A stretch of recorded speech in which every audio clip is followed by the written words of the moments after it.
magandang hapon sa inyong lahat.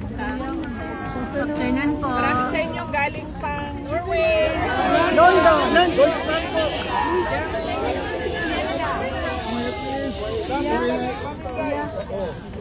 Sa iba't ibang bansa, maraming salamat kasi nagbiyahe pa kayo, nag-absent pa kayo.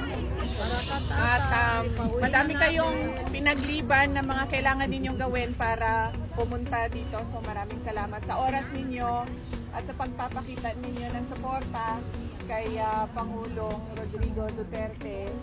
At yes, kakatapos lang ng aking pagbisita sa kanya at okay naman siya. Nagtatanong lang siya sa mga timelines kasi nga malapit na yung eleksyon at tinatanong niya kung ano ang nangyayari sa kampanya ng mga senador at tinanong niya kung papaano siya makakabalik dahil nga meron din siyang eleksyon sa Davao City. So yun yung napag-usapan kanina, yung kampanya at eleksyon na nangyayari sa ating bayan at nag-express din siya ng fears niya, apprehensions niya sa baka merong mangyaring dagdag bawas, yung mga ganon na mga usapan sa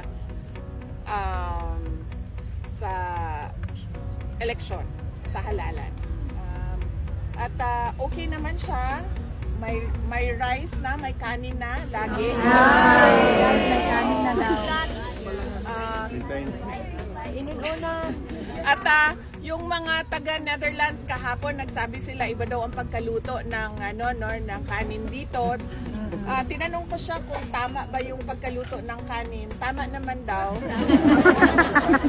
On that point, na-perfect na natin yung kanin, yung rice doon sa loob. At medyo mahina pa siya kumain kasi nga he's getting used to sa pagkain sa ulam kasi hindi Pilipino yung ulam pero meron ng rice at meron naman siyang access sa gatas at prutas, yun yung hinihingi niya noon. So okay naman siya. Ang kanyang may mga sakit si Pangulong Duterte, natural lang yon dahil mag 80 years old na siya. So merong doktor na nagmamonitor sa kanya at meron din silang nurses na nagmamonitor din sa kanya. Ang kanyang blood sugar, nilagyan na siya ng gadget para sa blood sugar niya. So meron na silang parang electronic checking doon 4 times a day sa kanyang blood sugar. So medyo controlled naman ang blood sugar. Ang problema na lang natin ay hindi mapigilan yung pag-inom niya ng Coke Zero. So, bago ako umalis, binilhan ko siya ng 4 na Coke Zero.